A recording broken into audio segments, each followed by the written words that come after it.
ഇന്ന് തന്നെ ഡൗൺലോഡ് ചെയ്യൂ. കാണൂ നിങ്ങളുടെ ഫേവറേറ്റ് ഷോസ്. നീ നിന്റെ അച്ഛന്റെ ചിതാഭസ്മം എടുക്കാൻ പോവാണല്ലേ? അതെ, ഇത്രയും നാള് ഞാൻ കാത്തിരുന്ന ദിവസമാണിന്ന്. എന്റെ അച്ഛന്റെ ആത്മാവിന് മോക്ഷം കിട്ടുന്ന ദിവസം.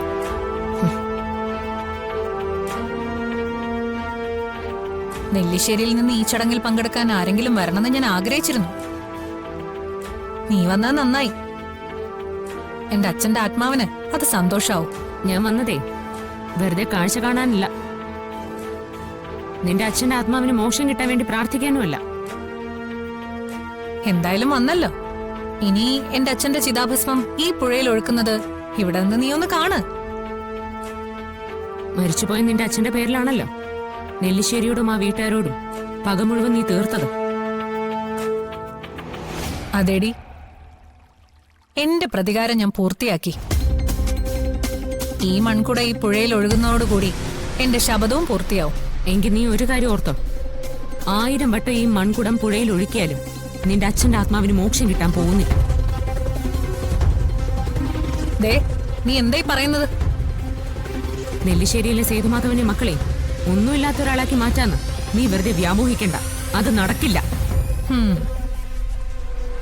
ചതിയിലൂടെ നീ ഇപ്പൊ സ്വന്തമാക്കിയെന്ന് അവകാശപ്പെടുന്ന നെല്ലിശ്ശേരിയും അവിടുത്തെ സ്വത്തുക്കളും എല്ലാം ഞാൻ തിരിച്ചുപിടിക്കും. പിന്നെ എങ്ങനെയാടി നിന്റെ അച്ഛന്റെ ആത്മാവിന് മോക്ഷം കിട്ടുന്നത്? നിനക്കറിയോ, ഇന്നലെ രാത്രി അച്ഛൻ ആത്മഹത്യ ചെയ്യാൻ ശ്രമിച്ചു. ഓഹോ, വളരെ സന്തോഷമുള്ള വാർത്തയാണല്ലോ അത്. പക്ഷേ ഞങ്ങൾ കണ്ടതുകൊണ്ട് അച്ഛനെ രക്ഷിക്കാൻ കഴിഞ്ഞു. അയാൾ മരിച്ചിരുന്നെങ്കിൽ എന്റെ അച്ഛൻ കൂടുതൽ സന്തോഷിച്ചേനെ. നീ കാരണോ അച്ഛൻ അങ്ങനെ ചെയ്തേ? അതിന് നിനക്കൊരു സമ്മാനം തരാനാ ഞാൻ വന്നത്.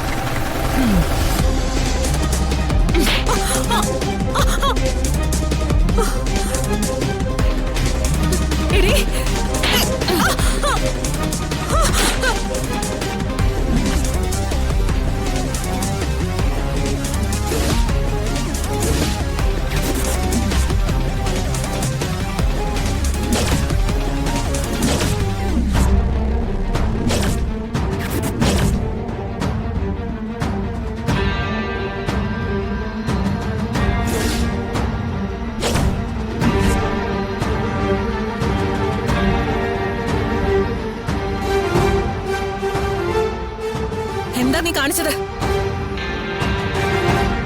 എല്ലാം പോയല്ലോ മോളെ. കുട്ടി എന്തായി ചെയ്ത്? ചടങ്ങ് മുടങ്ങിയല്ലോ.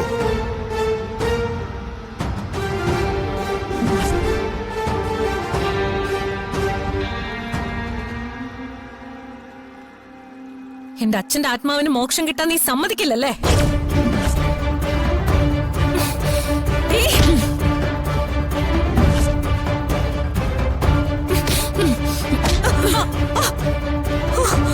മോളെ,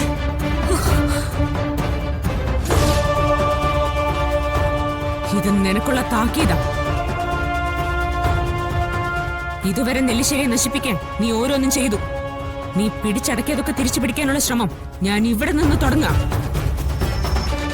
മോക്ഷം കിട്ടാനാവാതെ ചിതറിക്കിടക്കുന്ന നിന്റെ അച്ഛന്റെ ചാരത്തെ സാക്ഷി നിർത്തി ഞാൻ ശപഥം ചെയ്യാം.